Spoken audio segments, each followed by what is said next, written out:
5월 키워드가 소통입니다. 그래서 여러분들이 계속 그 키워드를 마음에 두시고 하나님과의 소통이 회복되어지는 그런 한 달이 되시길 바랍니다. 지난 시간에 우리가 이제 교회는 하나님의 선물이라고 말씀을 드렸습니다. 에베소서는 이제 계속 교회에 대하여서 얘기할 겁니다. 우리가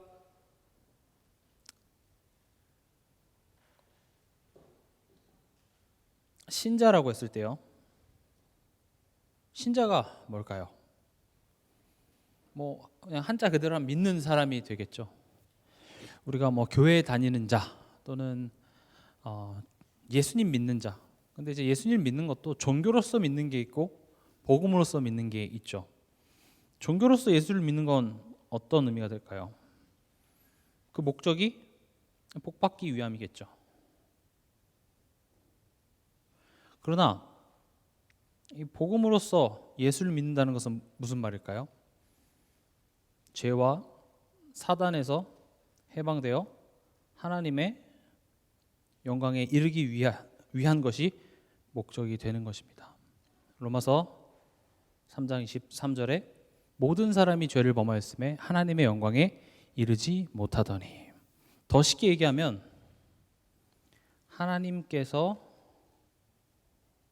원하시는 사람, 이것이 되기 위해서 우리가 하루에 이렇게 매일매일 나아가는 것이 복음을 믿는 자고요, 내가 원하는 삶 살 수 있도록 도와달라고 얘기하는 것을 보고 종교라고 합니다. 여러분들은 지금 어디에 계시는 것 같습니까? 여러분들이 매일매일 예수를 믿고 우리가 교회 오고 하는 그 목적 자체가 하나님이 원하시는 한 사람이 되기 위함입니까? 아니면 내가 원하는 삶을 살도록 하나님께서 축복해 주시옵소서가 우리의 신앙의 목적입니까? 우린 머리로는 알고 있지만 실제로는요, 내가 원하는 삶을 살 수 있도록 하나님 도와주시옵소서가 더 강해요. 근데 성경은요, 하나님이 원하시는 그 한 사람이 되라, 또 내가 그렇게 만들겠다라는 것이 우리의 신앙생활이 되어야 된다고 성경은 얘기하고 있습니다. 그럼 하나님께서 원하시는 사람이 뭘까요? 하나님 뭘 원하실까요? 내가 복음화되길 원합니다. 또 내가 복음화되는 것으로 하나님께서는 내 주변과 이 시대를 살리시기를 원합니다. 나의 복음화, 세계 복음화.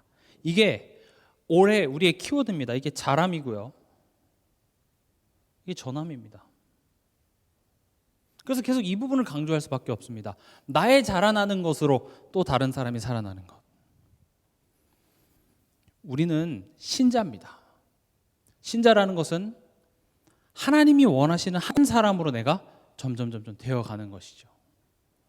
그래서 그 과정에선 필연적으로 내가 정해놓은 나의 기준들이 계속 무너지는 것들이 나옵니다.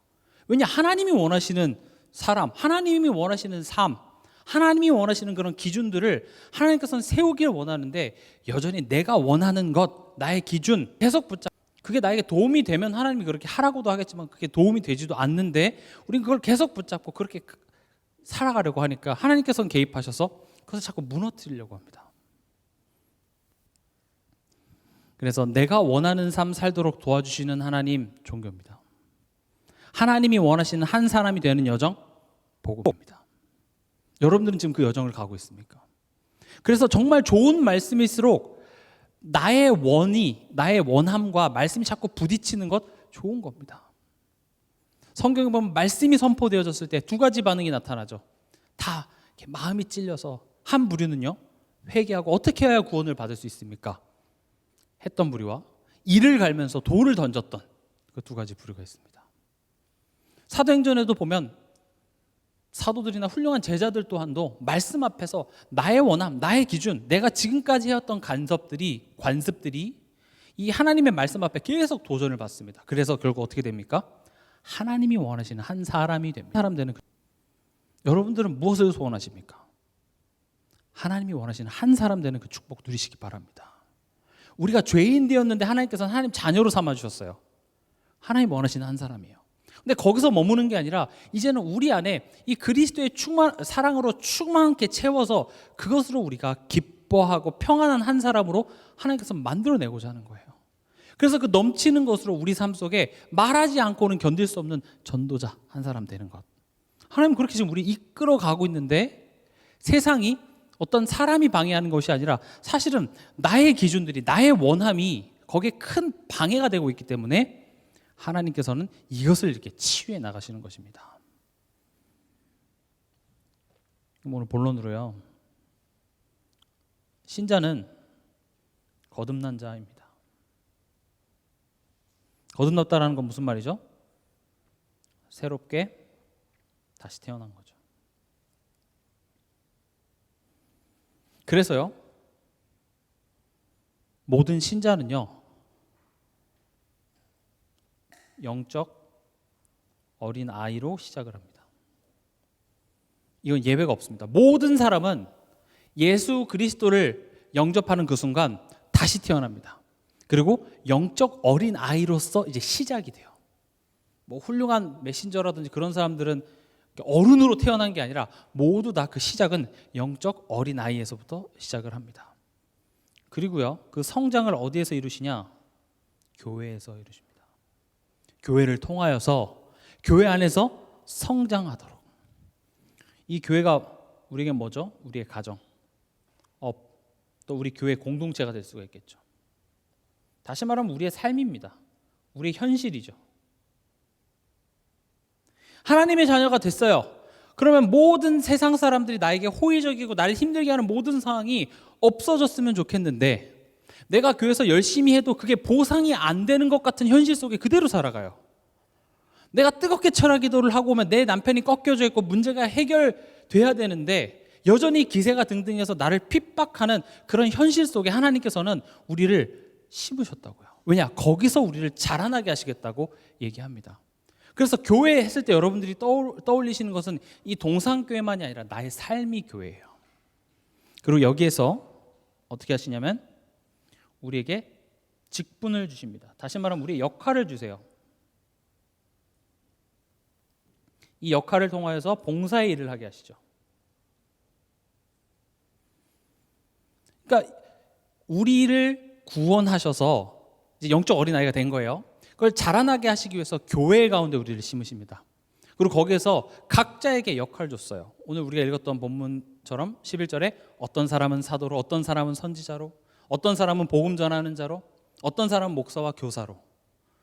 우리로 따지면 누구는 엄마로, 누구는 아빠로, 누구는 대기업에, 누구는 중소기업에, 누구는 사업으로 각자 다양한 삶의 모습 속에 하나님께서는 거기서 심으시고 거기 안에서 맡기신 직분의 일을 감당하게 하는 것으로 온전케 하신대요. 이게 하나님께서 한 사람을 구원하시고 그 구원하신 자를 이렇게 성장하게 하시는 하나님의 방법이에요. 근데 어떻습니까? 교회 하면 신앙생활 얼마 안 한 사람들한테는 뭐 별 그게 없겠지만 신앙생활 오래 하고 교회에서 자라왔던 사람들은요, 좋은 기억도 있지만 상처도 있고 아픔도 많습니다. 교회는 멀리서 볼 때는 되게 아름답고 좋지만 막상 겪어보면 참 쉽지 않다라는 걸 많이 느낍니다. 가정도 마찬가지고요, 직장도 마찬가지죠. 어떤 한 청년이 그 글로벌 기업에 들어가려고 그렇게 열심히 해서 마침내 들어갔어요. 거긴 복지도 좋고 뭐 연봉도 높고, 근데 막상 들어가 보니까 어때요? 그 값을 해내야 되는 거예요. 쉽지가 않아요. 멀리서 볼 땐 좋습니다. 와, 나도 언제 여의도 이렇게 가면 높은 빌딩들 있잖아요. 나도 언제 저런 빌딩에서 그 사원증 딱 메고 멋있게 커피 한 잔 들고 나도 저렇게 저러고 싶다. 여러분 한번 인터뷰 한번 해보세요. 행복하십니까? 죽을 것 같아요. 사직서를 항상 가슴에 품고 다니죠. 언제 그만둘까? 교회라는 것은요, 우리로 하여금 하나님이 원하시는 사람으로 만들어가기 위해서 우리를 세우신 곳이 교회입니다. 그렇기 때문에 마냥 좋지만은 않을 수 있어요. 제가 그 예전에 사무엘 학교 했었을 때 렘넌트 아이들 데리고 이제 그 일본 동경에 가서 동경대학교를 갔어요. 동경대학교는 일본에서 가장 좋은 대학교고 또 일본의 미래를 이끌어갈 그런 수재들이 있는 학교죠. 갔는데 캠퍼스가 정말 멋있어요. 가장 좋은 학교답게. 거기서 막 사진도 찍고 막 했는데 거기서 그렇게 사진 찍고 왔다고 해서 우리가 동경대를 나온 게 아닙니다. 실제로 동경대학교 도서관이나 이런 데 보면 학생들 표정이요, 다 이렇게 생명력이 없어요. 여러분들 자녀 하버드 뭐 이런 데 가면 기분이 좋으시겠죠. 근데 막상 하버드생들을 보면은요, 생명력이 없어요. 다 죽어가고 있어요. 왜냐? 그만큼 힘든 거예요. 힘들기 때문에 거길 졸업하는 것이 굉장한 의미가 되듯이 교회도 마찬가지입니다. 교회가 내 체질에 너무 맞다, 둘 중에 하나예요. 내가 진짜 복음 체질인다든지, 아니면 교회 안에서 내가 지금 올바로 내가 해야 될 것들을 못하고 있던지인 것입니다. 그러니까 지금 오늘 본문이 얘기하는 게 뭐냐, 우리가 그리스도 안에서 다시 태어나 영적 어린 아이가 됐는데, 그래서 교회 안에서 자라나도록 교회 안에 심어놨는데, 거기 안에서 각자의 직분, 자기가 할 일을 안 하기 때문에 성장하지 않는다는 겁니다. 다 어린아이만 있어요. 엉망이 되는 것이죠. 그러니까 우리가 이제 그 안에서 내가 해야 될 일을 하지 않고 뭘 바꿔달라고만 자꾸 얘기하는 거죠. 저 사람도 바꿔주고 이 세상을 바꿔주고. 그러니까 아이가 공부해야 될 시험 공부해야 될 것은 하진 않고, 우리 교육 시스템이 문제라면서 교육부 장관이 문제고 사교육이 문제고, 그 말이 100번 1000번 맞아도 나는 내가 해야 될 공부를 해야 되는 거예요. 하나님께서는 우리를 경기자로 부르셨습니다. 근데 우리는 뭐가 되고 싶어요? 해설자가 되고 싶어 합니다. 야, 손흥민 저거밖에 못 차냐? 네가 한번 차보세요. 우리 그건 못해요. 제가 그 어버이날에 목사님 사모님 모시고 이제 야구장을 한번 갔어요. 뭐 저희는 따로 팀이 있는 게 아니라 어디죠? 고척돔을 가고 싶어서, 고척돔의 그 홈구장이 이제 기움 히어로즈더라고요. 저도 이제 큰맘 먹고 좀 좋은 테이블 해서 이제 족발 이런 거 사가지고, 왜냐면 저희 부모님은 그런 걸 겪어보신 적이 없기 때문에, 그래서 응원도 하고 맛있는 거 먹자. 그래서 이제 기움 모자도 하나 샀어요. 홈팀이니까 모자 사고 막 응원을 하는데 14대 2로 졌습니다. 진짜 저 야구 그렇게 크게 지는 거 처음 봤어요. 지니까 재미없대요. 그러니까 우리가 막 왜 저렇게 하냐? 네가 한번 쳐보세요. 공을 150km 던지는데 보이지도 않더라고요. 또 좋은 자리에 하니까 되게 가까운 자리였거든요. 그러니까 공이 정말 빠르더라고요. 야, 포수들도 대단한 것 같아요. 그걸 어떻게 받아내는지. 우리가 해설할 땐 쉬워요. 우리 뭐 대한민국 이렇게 A매치 같은 거 할 때도 보면, 야, 저걸 못 차냐? 여러분 한번 공 들여볼게요. 한번 쳐보세요. 우리 못해요. 하나님께서는요, 우리를 경기하는 자로 불렀어요. 우리 한 사람 한 사람이 지금 내가 처해져 있는 내 가정, 내 업, 교회 안, 나의 직분, 거기 안에서 뭔가 잘해야 된다라는 것이 아니라, 그래, 하나님께서 내게 맡겨주신 그 자리예요. 거기서 내가 할 일을 하면 돼요. 근데 아마 그 내가 할 일이 쉽지가 않을 겁니다. 그리고 오히려 나에게 맡기신 그 일들이 나의 원함과 자꾸 부딪히게 만들 거예요. 그게 훈련이에요. 자꾸 부딪혀서 나보고 그걸 극복하라는 것이 아니라 거기서 오직 예수를 만들어내요. 이거 예수님 절대 안 되네. 나를 도우시는 성령을 의지하지 않으면 절대 안 되네를, 그걸 가지고 만들어내요. 할만하지 않을 겁니다. 가정 안에서 가장 역할을 한다는 것, 엄마의 역할을 한다는 것, 또 회사에서 내가 일을 해서 월급을 받아온다는 것, 또 그러면서 교회 안에서 내가 중직자로서 뭔가 헌신하고 봉사하고 헌금하고, 절대 쉽지 않아요. 끊임없는 도전과 나의 욕구와 미래에 대한 어떤 불안함과 계속 싸워요. 근데 그 과정 속에서 여러분들 보고 이겨내라고 얘기하는 것이 아니라 내 힘으로는 안 되니 하나님을 의지하라고 얘기하는 겁니다. 전적으로 나는 예수 그리스도 아니면 안 된다는 그 필요성을 자꾸 만들어내서 내가 자꾸 그리스도 앞에 서게 하지. 근데 우리는 그 싸움을 싸우기보다는 그냥 이런 현실들이 다 날 너무 힘들게 하니까 바꿔달라고만 얘기를 하는 거죠. 하나님 바꾸실 수 있어요.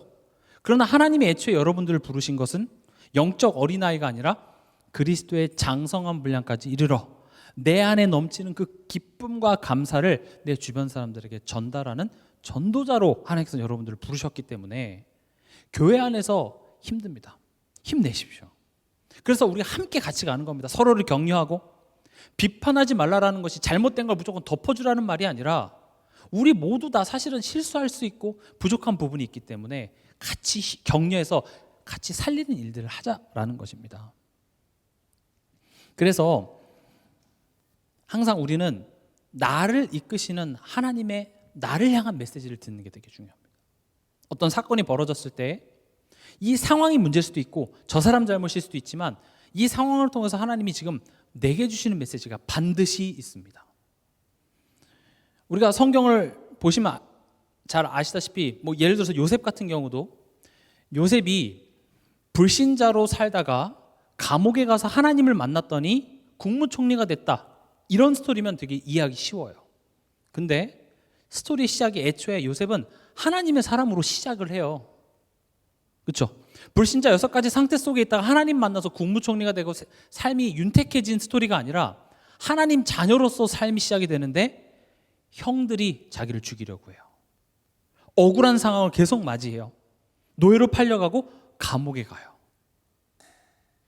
왜 그러죠? 사실은 그런 상황을 통해서 우리는 알 수 있죠. 요셉을 장성한 분량으로 만들어 가시는 하나님의 교회 안에 요셉을 넣는 거였어요. 물론 힘들죠.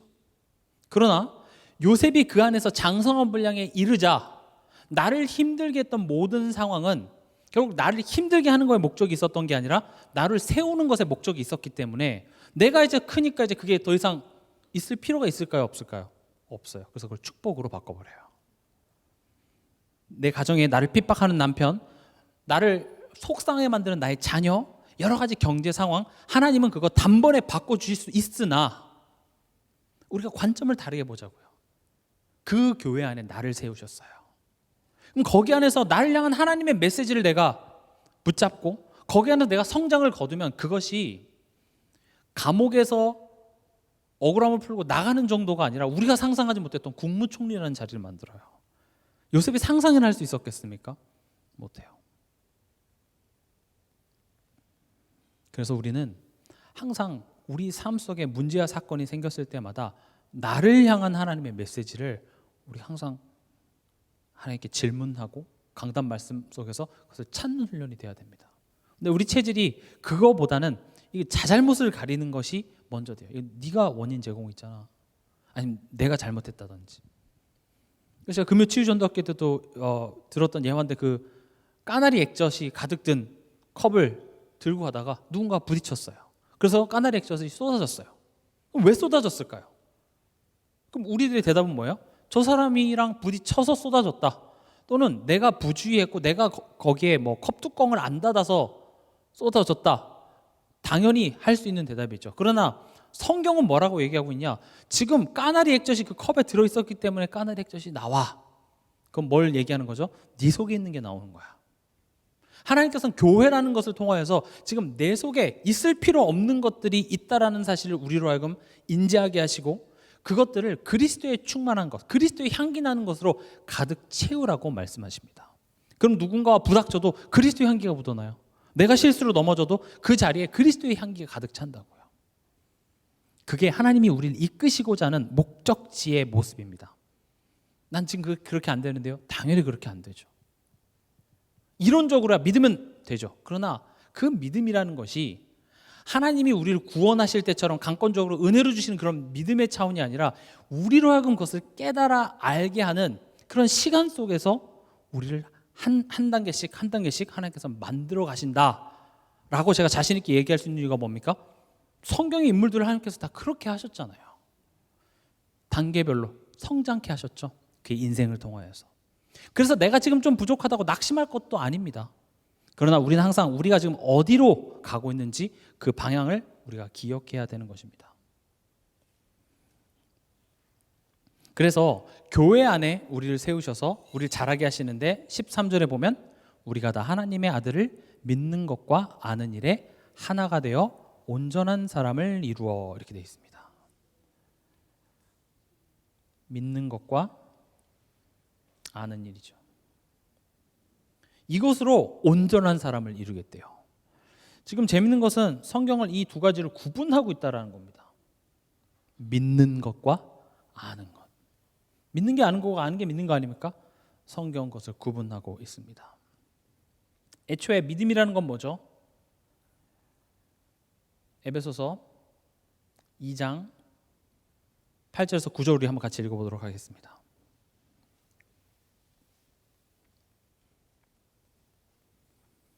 에베소서 2장 8절에서 9절 같이 읽겠습니다. 너희는 그 은혜에 의하여 믿음으로 말미암아 구원을 받았으니 이것은 너에게서 난 것이 아니요 하나님의 선물이라. 행위에서 난 것이 아니니 이는 누구든지 자랑하지 못하게 함이라. 아멘. 애초에 이거 믿는다라는 것 자체가 우리가 할 수 없는 것입니다. 이따 뒤에서도 말씀드리겠지만 우리가 죄 있음을 믿고 사단에게 우리가 붙잡혀 있어서 그리스도의 십자가로 말미암아 우리를 구속하셨다라는 사실을 우리가 믿을 수 있겠습니까? 이거는 아무리 잘 설명해줘도 이건 믿을 수 없습니다. 못 믿는 게 정상입니다. 믿는 게 기적입니다. 믿는 게 은혜입니다. 그렇기 때문에 야 믿기만 하면 되는데 왜 못 믿냐? 절대 못 믿습니다. 하나님의 은혜와 하나님의 택하심과 하나님의 성령의 깨닫게 하심 없으면 절대 믿지 못합니다. 그래서 이게 믿어지는 우리는 은혜인 것입니다. 이게 자랑이 될 수가 없습니다. 우리가 한 게 없거든요. 우린 그렇게 시작된 것입니다. 그러나 이따 뒤에 말을 아는 것은요, 이 믿는 것과는 조금 달라요. 지금 이 믿음은 내가 한 게 아니라 하나님께서 믿게 하셨어요. 선물로. 우리를 깨닫게 하셨어요. 다시 말하면 죽었던 자를 살려 놓으셨어요. 무엇을 믿게 하셨죠? 무엇을 믿게 하셨습니까? 사실 이 믿음의 내용이 더 중요하죠, 사실은. 물론 시작은 하나님 믿으면 잘 되고 내 자녀 복 받고 우리 가정에 어려운 문제 있으니까 그런 거 해결되어지고 그런 내용을 믿음으로 시작됐을 수는 있으나 진짜 하나님께서 뭘 믿게 하시냐? 사단입니다.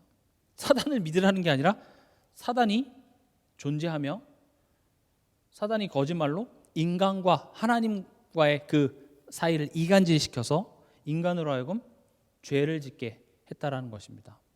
여기서 말하는 죄가 뭐죠? 하나님과의 관계 단절입니다. 하나님과의 관계 단절이라는 것은 단순히 나 교회 안 나가, 나 오늘부터 하나님 안 믿어, 그런 차원이 아니라 제가 자주 설명하는 엄마가 밥을 주는데 엄마가 거기에다가 엄마랑 싸웠어요. 그래서 엄마가 거기다 독을 탔을 거라는 생각 자체를 우리는 기본적으로 안 하지만 관계가 단절됐다는 것은 뭔가 내 맘에만 맞지 않으면 저거 우리 엄마 맞아? 저 여자가 내 엄마 맞나? 그런 식으로 우리 사고 구조가 돌아가는, 그걸 보고 죄인이라 그래요. 우리가 그렇습니다. 우리가 매 순간마다 나의 원대로 뭔가 상황이 돌아가지 않으면 우리는 하나님을 불신하는 것밖에 우리는 할 수 없는 죄인입니다. 우리는 무엇을 믿냐? 우리가 죄인이라는 사실을 믿는 거예요. 이 사단과 죄, 이것은 우리 힘으로 절대 해결할 수 없습니다. 그래서 창세기 3장 15절에 여자의 후손 뱀의 머리를 상하게 한다. 그분이 누구시죠? 말씀 육신이 되어 이 땅에 오신 예수 그리스도입니다. 그 예수 그리스도께서 십자가의 죽으심으로 죽음의 권세 잡은 자 마귀를 멸하시고 또 죽음의 그 두려움의 종로로 타여 일평생 살아가는 우리의 인생을 위해서 예수님이 대신 죽으심으로 말미암아 그 십자가의 죽음으로 단번에 영원히 해결하셨다는 것이죠. 그 예수를 믿을 때 하나님의 자녀가 되는 권세를 우리에게 주셨다는 사실을 우리는 믿는 겁니다. 더 구체적으로 말하면 이것이 믿어지는 은혜를 우리가 입은 것이죠. 여러분들이 이 사실이 믿어진다. 내가 하나님을 믿지 못한 내가 죄인이구나.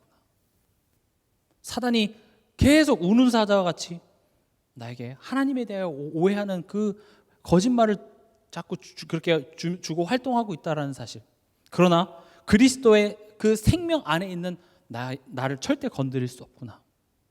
나는 그 그리스도의 보혈의 능력으로 말미암아 죄 없다함을 받았구나. 하나님의 자녀가 됐구나. 이게 믿어진다면 그건 뭐 하나는 확실하냐? 하나님이 여러분들을 먼저 사랑하셨다는 건 확실합니다. 그래, 하나님이 날 사랑하시는구나. 하나님이 여러분들을 사랑하신다면 그건 참 많은 것이 보장이 되죠. 그래서 로마서 8장에도 하나님이 우리를 위하신다는데 누가 우리를 대적하리요? 돼 있잖아요. 우리의 두려움은 누군가 나를 대적하고 누군가 나를 넘어뜨릴 것에서 오는 두려움인데 하나님이 얘기합니다. 내가 널 사랑하는데, 내가 널 위하는데 누가 널 대적하겠냐? 여러분들이 정말 그리스도가 믿어진다면, 여러분들이 정말 예수님이 십자가에서 모든 문제를 해결하셨음이 믿어진다면 여러분들은 하나님께서 먼저 사랑하신 그런 하나님의 자녀라는 것입니다. 우린 그 은혜 안에 있는 것입니다. 근데 문제는 뭐냐? 이 은혜와 사랑의 가치를 우리가 알지 못해요. 이거 내가 믿은 겁니까? 아니에요. 하나님께서 믿게 하셨어요. 그래서 쉬운 것 같지만 사실은 우린 은혜를 입은 겁니다. 예전에 그런 얘기 많이 했거든요. 야, 이 쉬운 걸 왜 못 믿어갖고 불신자는 저렇게 고생당하지? 틀린 겁니다. 은혜예요. 저 불신자와 나는 다를 바가 없습니다. 내가 그걸 믿었기 때문에, 믿기로 선택했기 때문에 아닙니다. 그 선택조차도 하나님의 간섭이 있었기 때문에 선택을 할 수 있습니다. 우린 뭘 믿죠? 우리는 선택적 구속, 제한적 구속을 믿습니다. 그 말은 뭡니까? 예수님이 불특정 다수를 위해서 십자가에서 구원의 그 풀을 만들어 놓으시고 누구든지 믿으면 구원을 받는 게 아니에요. 우린 뭘 믿습니까? 제한 속죄입니다. 다시 말하면 우리 한 사람 한 사람을 위한 하나님께서 구속을 이루셨어요. 왜 그게 더 맞죠? 하나님이 구원을 만들어 놓고 그걸 믿으면 해당된다라는 것은 그럼 구원은 누구에게 달려 있는 거예요? 믿는 나에게 달려 있는 거예요. 그러나 구원은 그게 아니죠. 하나님이 택하신 자들은 믿더라요. 그렇기 때문에 하나님께서는 우리 한 사람 한 사람을 위한 십자가의 대속, 구원을 이루시고 나라는 걸 믿게 하셨다라는 것이죠. 그래서 내가 지금 예수를 믿는다라는 것은요, 쉬워서 그게 되게 값싼 것처럼 느껴지지만 은혜기 때문에 이건 우리가 한 게 아무것도 없습니다. 쉬운 게 아닙니다. 우리에겐 불가능했던 것입니다. 그런 까닭에, 하나님의 은혜로 얻어진 까닭에 그게 얼마나 큰 가치인지 우리가 알지 못하더라는 거예요. 그걸 너네가 정말 알면 너의 기쁨이 충만하리라가 되거든요. 그걸 정말 알면 슬픔 많은 이 세상도 천국으로 변하게 되거든요. 그 가치를 정말 안다면 외양간에 송아지가 없어도 내가 원하는 대로 삶의 어떤 그 보상이 이루어지지 않아도 우린 예수를 위하여서 살게 돼 있거든요. 죄지었던 나의 삶이 미워지고 거기로부터 돌리게 되어 있어요. 나의 자존심, 이런 모든 것들을 다 내려놓게 돼 있다고요. 언제요? 그 사랑의 가치, 그 은혜가 얼마나 큰 것인지를 알게 된다면.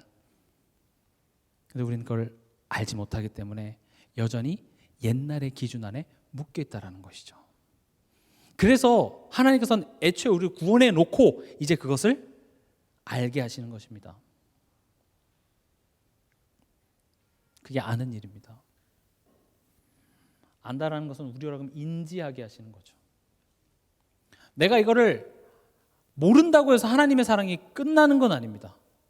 우리가 아는 것보다 하나님께서는 더 많은 사랑과 더 많은 간섭으로 우리 인생을 이끌어가고 계시지만, 하나님이 이걸 자꾸 알려주시는, 우리로 하여금 알길 원하시는 이유는 생색을 내려는 게 아니라 그것을 알 때 우리 기쁨이 충만해지기 때문에 그렇습니다.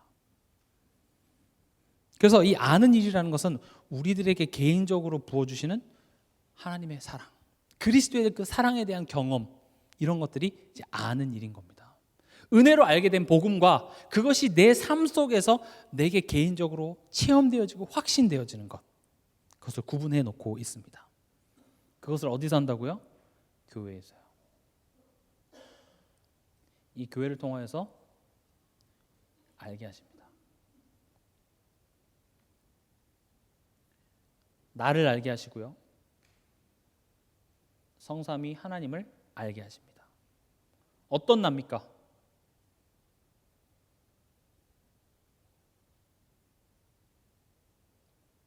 하나님을 의심하고 불신받게 할 수 없는 납니다. 제가 금요 치유전도학교도 말씀드렸는데 왜 인간은 행복이 없을까요? 하나님 만나지 못해서 그렇습니다. 그럼 하나님 만나면 행복이 있습니다. 하나님 만나면 참된 만족이 있습니다. 그럼 여러분들은 행복하십니까? 여러분들은 참된 만족이 있습니까? 한번 손들어 보실까요?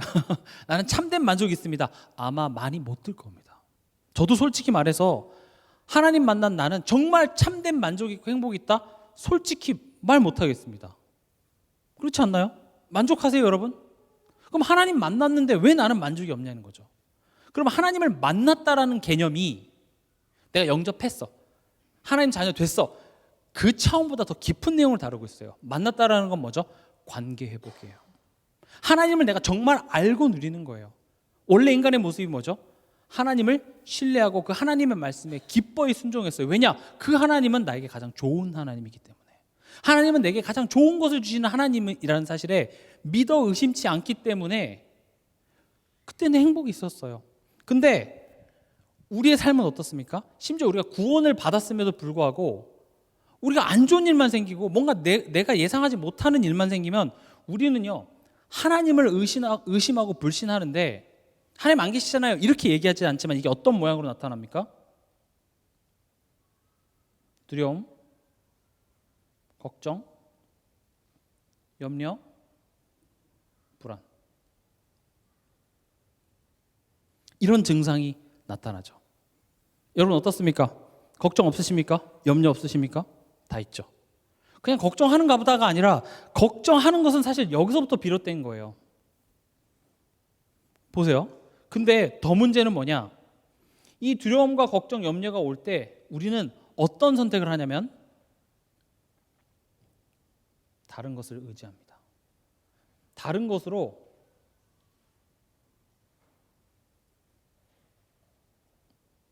만족을 얻으려고 합니다. 우리는 오히려 걱정, 염려 왔을 때 하나님께 나가야 되잖아요. 그렇죠? 근데 그게 잘 안 돼요. 우리는 어떤 선택을 합니까? 이때 종교, 우상을 의지합니다.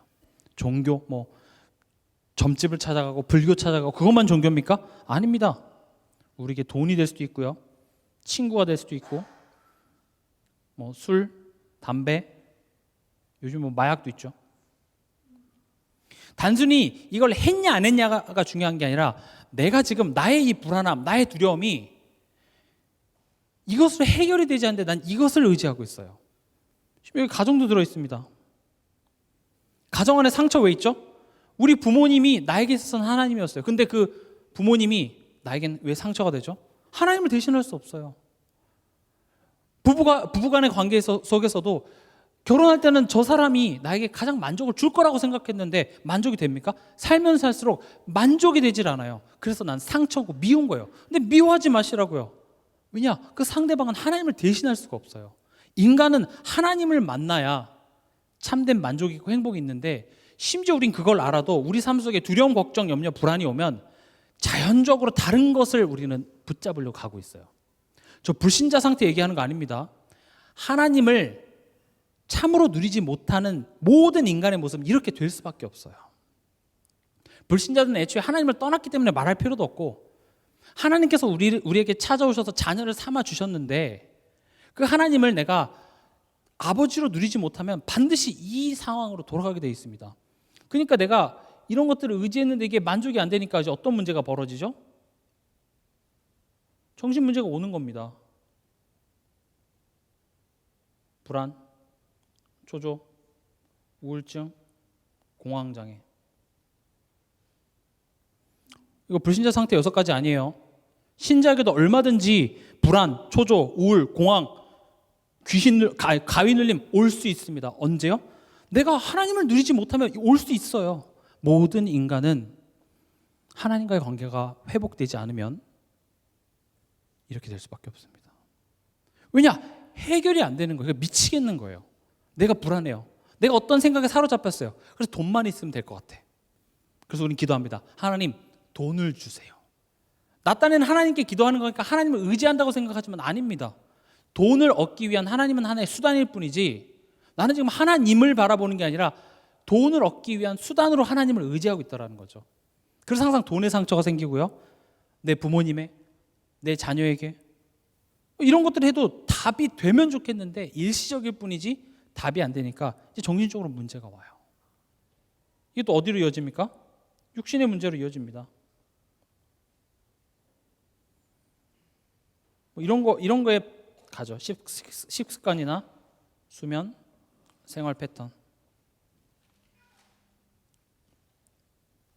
여러분 이렇게 밤에 폭식 이런 거 많이 요즘 하죠. 먹방 이런 거 있고. 저도 가끔씩 스트레스 받을 때는 밤에 이렇게 막 많이 먹게 되더라고요. 어쩌다 한두 번 그러는 건 상관없겠지만 이게 해결이 안 되니까 폭식 또는 아예 거식으로 가기도 하고요. 밤에 잠을 자도 그 잠이 되게 편안하지가 않아요. 그러니까 이게 삶 자체가 계속 무너지는 겁니다. 어디서부터 잘못된 겁니까? 난 하나님 만났는데요. 난 예수 그리스도 알고 뭐 구원 받았는데 왜 나에겐 이런 문제가 끊이질 않습니까? 지금 어디서부터 문제죠? 결국 여기에요. 지금 그래서 죄를 알라고 하는 거예요. 죄. 하나님이 지금 죄 있다고 우리를 정죄하는 게 아니라 죄 지을 필요가 없는데 사단에게 속아서 지금 자꾸 우리의 죄성이죠. 하나님을 불신하는 죄를 지은 열매가 우리 삶 속에 자꾸 나타나는 거죠. 하나님 여기서 막아줄 수도 있어요. 근데 막아주지 않죠. 왜요? 막아주면 우린 계속 이거 할 거 아니에요. 그래서 돌이키시기 위하여서 하나님께서는요, 여기서 이제 간섭하시는 거예요. 이것을 가지고. 이해가 되십니까? 그래서 하나님께서는 여기서 우리로 인지하게 하십니다. 교회를 통해서 인지하게 해서 두 가지입니다. 첫 번째 뭡니까? 사단의 거짓말입니다. 우리 베드로전서 5장 한번 찾아보도록 하겠습니다.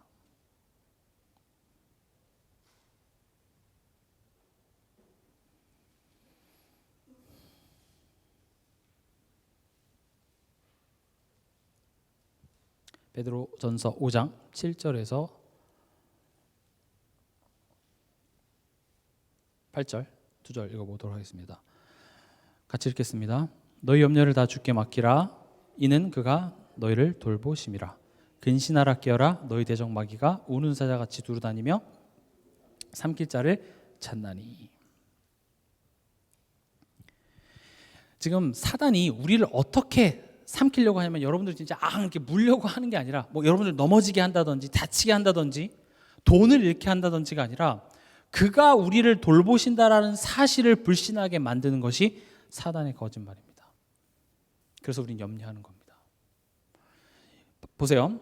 대부분 제가 한 주간 이렇게 사역을 하면서 성도들을 마주하면 다 지금 요 파트에 걸려 있습니다. 여기에. 왜 하나님 우리 경제 문제 해결해 주지 않나요? 왜 우리 가정 회복해 주시지 않나요? 왜 내 건강 이런 문제들을 가지고 지금 다 얘기를 하고 있어요. 근데 애초에 이게 오는 것은 결국은 내가 하나님을 의심하고 하나님을 내가 신뢰하지 못한 것에 대한 결과라는 생각을 잘 못해요. 근데 여기서 우리로 하여금 죄를 짓게 만드는 장본인이 누구냐? 그게 사단이라고요. 그래서 우리가 삶 속에서 이 문제, 상황, 왜 하나님이 응답 안 해주시냐만 있는 게 아니라 지금 사단이 거짓말하고 있구나. 그가 돌보신다라는 사실, 다시 말하면 나에 대한 하나님의 마음에 대해서 자꾸 오해하게 만드는 사단의 거짓말을 인지하시고, 두 번째 뭘 인지해야 됩니까? 나의 죄성입니다. 하나님 불신하고 있구나. 교회 안에서 내가 하나님 불신하고 있구나를 생각하시기 바랍니다. 교회라는 것은 가정, 우리 교회 공동체도 얘기하는 거죠. 누가 잘했다 잘못했다 이전에 내가 하나님을 불신하고 있구나. 치명적입니다. 가정 안에서 내 자녀는 왜 안 바뀔까? 사실입니다. 그러나 내가 하나님을 불신하고 있구나. 이 두 가지를 인지하기를 원합니다.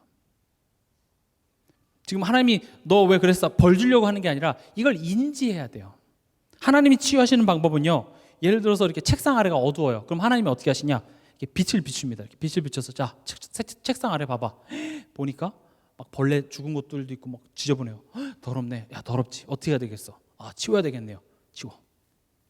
그리고 거기에 이렇게 불도 환하게 비춰놓고 거기에 향기 나는 디퓨저도 갖다 놓고. 그게 하나님이 치유하시는 방법이에요. 교회 안에서 사실은 우리 삶의 굉장히 많은 부분이 이런 사단의 거짓말에 노출되어져 있고, 어떤 한 그 특정 사건만 딱 일어나면 나는 반드시 하나님을 불신하는 것으로 가게 되어 있습니다.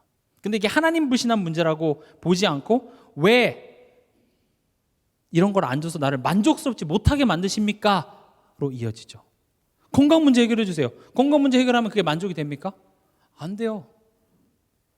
그래서 오히려 하나님께서는 거기서 진짜 죄를 깨닫게 하시기 위하여서 이런 것들을 허락하시기도 한다라는 것이죠. 보세요. 그럼 이게 바로 올바른 문제인식입니다. 문제가 올바로 인식이 돼야, 그리고 지금 사단 문제, 나의 죄성, 이거 우리가 해결할 수 있습니까? 못 해결합니다. 이걸 인지하면 인지할수록 나는 절대 이건 답이 없는데, 이건 내가 할 수가 없는데, 그래야 뭐가 나옵니까? 오직 예수가 나온다고요. 만약에 지금 내가 만족스럽지 못한 것은 돈 문제예요. 돈이 문제라고요. 그러면 예수님이 돈 문제 해결해 주시던가요? 오늘 기도하고 갔는데 하늘에서 돈이 떨어지던가요? 안 떨어져요. 예수님이 우리의 돈 문제 해결해 줄 수 있지만 실제로 여러분들 예수님이 돈을 주실 거라고 생각하십니까? 주실 수 있죠. 근데 문제가 돈이라고 생각하면 예수 필요 없어요. 돈 있는 사람들 돈 꾸러 다니고 어떻게 하면 돈 벌까에 대한 생각이 들지 예수가 나오지가 않아요. 그래서 우리가 뭐가 문제인지 올바로 문제 인식이 필요하다는 겁니다. 내 삶 속에서 나를 향한 하나님의 메시지는 지금 네가 어느 자리에 있는지를 보라는 거죠. 근데 우리는 지금 여기 안에 있어요. 심지어 우리가 여기 안에 있을 수밖에 없으면 하나님이 구원하실 텐데 이미 구원받아서 여기 있을 필요 없는데 우리가 또 거기 기어 들어가서 있는 거잖아요. 그래서 하나님이 그걸 매번 억지로 빼내는 게 아니라 네가 거기에 있을 필요 없다라는 사실을 우리로 인식하고 거기서 나오라는 거예요.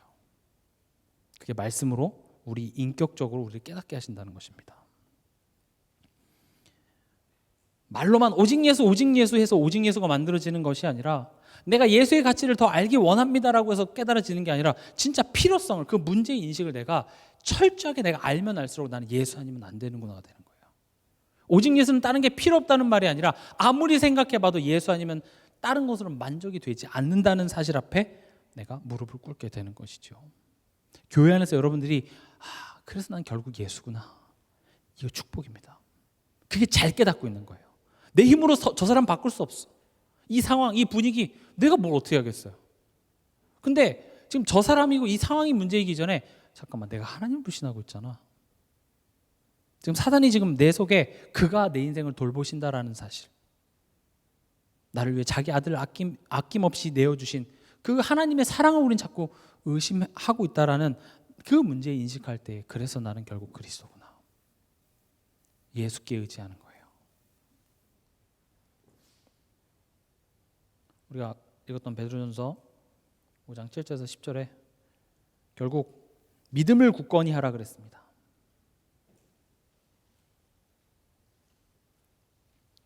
믿음을 굳건히 한다는 것은 뭐죠? 나에 대한 하나님의 사랑. 또 뭐죠? 예수 그리스도의 십자가. 이것을 확인하라는 겁니다. 이걸 언제 확인할 수 있죠? 예배를 통해서 우리는 확인합니다. 말씀을 통해서 이게 확인되어져야 됩니다. 그렇지, 하나님이 나를 이만큼 사랑하시지, 하나님이 내 인생을 돌보시지. 뭘 통해서 확신할 수 있습니까? 내가 하나님을 알기도 전에, 내가 죄인 됐을 때 하나님이 먼저 나를 사랑하셨대요. 그런 하나님의 손에 내 인생이 붙들려 있지. 이걸 예배 시간에 확인하는 거예요. 또 예배 시간에 뭘 확인해야 됩니까? 예수 그리스도께서 십자가의 죽으심으로 마귀의 권세를 멸하셨구나. 그래서 난 마귀의 거짓말에 휘둘릴 필요가 없구나. 또 예수님이 십자가의 죽으심으로 말미암아 그 죽음의 두려움에 평생 매어 종로로 타던 나의 그 죽음의 모든 대가, 죄책이 예수님이 다 해결하셨구나. 더 이상 거기 종로로 탈 필요 없구나. 그걸 예수 그리스도의 십자가를 통해서 내가 다시 한번 확인하는 거예요. 그게 예배 시간에 일어나는 거예요.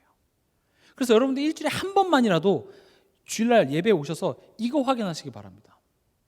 우리가 오늘 은혜 많이 받았습니다 했을 때 그 은혜라는 것이 이게 깨달아져서 거기에 대한 감격과 감사예요.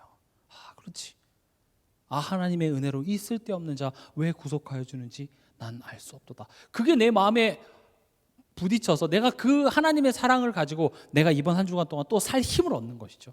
지금 당장 내 가정에 돌아가도 현실은 바뀌지 않지만 그러나 그가 나를 돌보시기 때문에 나는 오늘도 일어나서 내 현실을 마주할 수 있는 힘을 거기서 얻는 거예요. 때로는 여러분 이렇게 예배 드리고 집에 돌아가면 좀 암담하잖아요. 이 문제 어떻게 해야 될까? 지금 이 문제도 힘든데 이 문제로 인해서 파생될 앞으로의 그 상황까지 생각하면 어쨌든 죽고 싶습니다. 뭐 하는 거지 싶기도 하고요. 그러나 내가 예배 시간을 통해서 나에 대한 하나님의 사랑을 확인할 때 거기서 내가 내 미래를 내가 마주할 수 있는 힘이 거기서 딱 나는 거예요. 예수가 진짜로 십자가에서 죽으시고 우리에 대한 하나님의 사랑을 확증하신 그 십자가, 그걸 예배 시간마다 날마다 붙잡을 때 우리는 세상을 넉넉히 이기게 되는 것이죠. 그리고 10절에 뭐라고 되어 있습니까? 10절 우리 한번 같이 읽어볼까요? 베드로전서 5장 10절이죠. 모든 은혜 하나님 곧 그리스도 안에서 너희를 부르사 자기의 영원한 영광에 들어가게 하시니가 잠깐 고난을 당한 너희를 친히 온전하게 하시며 굳건하게 하시며 강하게 하시며 털을 견고하게 하시리라. 앞에는 우리 보고 믿음을 굳건하게 하라고 하시면서 그 10절에는 뭐라고 합니까? 친히 온전하게 하겠대요. 사실 하나님께서 하시겠다고 얘기하십니다. 하나님께서 우리를 온전하게 하시고 굳건하게 하시고 강하게 하시며 털을 견고하게 하시겠다고 얘기합니다. 그래서 성령 하나님께서 우리와 함께 하시며 우리와 동행하시는 것입니다. 그래서 성령 하나님께서 친히 하시기 때문에 우리는 그분을 의지하는 것을 보고 기도라고 합니다. 이해가 되십니까? 우리가 구할 것은 이게 아닙니다. 이걸 안 주시겠다는 게 아니라 이것으로 만족이 안 되기 때문에. 그래서 먼저 그의 나라와 그의 의를 구한다라는 것은 그렇습니다. 나는 죄밖에 짓지 못합니다. 그렇습니다. 난 사단에게 속아서 하나님을 의심하는 것밖에 하지 못하지만 하나님이 나를 이처럼 사랑하사 독생자를 보내주셔서 십자가에서 나를 위한 구속을 이루시고 지금 성령으로 나와 함께 하사 나를 굳건하게 하시고 나를 강하게 하시고 털을 굳건하게 하실 그 하나님을 우리는 의지하고 바라는 것, 먼저 그의 나라와 그의 의를 구하는 것이 되는 것입니다. 이게 우리가 교회 안에서 누려야 될 축복입니다. 교회, 우리 가정입니다. 내 자신입니다. 내 업입니다. 우리 교회 공동체입니다. 힘들 겁니다. 그러나 하나님께서는 이 교회를 여러분들에게 힘들라고 주는 것이 아니라 그 안에서 내 힘으로는 안 되기 때문에 오직 예수 붙잡도록, 성삼위 하나님을 진짜 의지하도록, 거기서 나의 옛것들이, 나의 죄성이 드러나고 사단에게 너무나도 쉽게 속는 나의 연약한 부분들을 다 드러내셔서 그리스도 앞에 그걸 가지고 나갔을 때 깨끗하게 치유하시는 겁니다. 그게 교회 안에서 이루어질 때 우리 안에 든든한 하나님의 성전이 지어져 가게 될 줄 믿습니다. 그 한 사람 한 사람을 하나님께서는 가정과 가문을 복음화시키십니다. 그 한 사람으로 교회를 세우시고 그 한 사람으로 지역을 복음화하시는 것입니다. 이번 한 주간도 이 내용, 또 사실 이 내용이 하나님이 지금 우리와 소통하고자 하는 내용입니다. 그래서 이 내용을 기억하시면서 승리하는 한 주간 되시길 주님의 이름으로 축원합니다.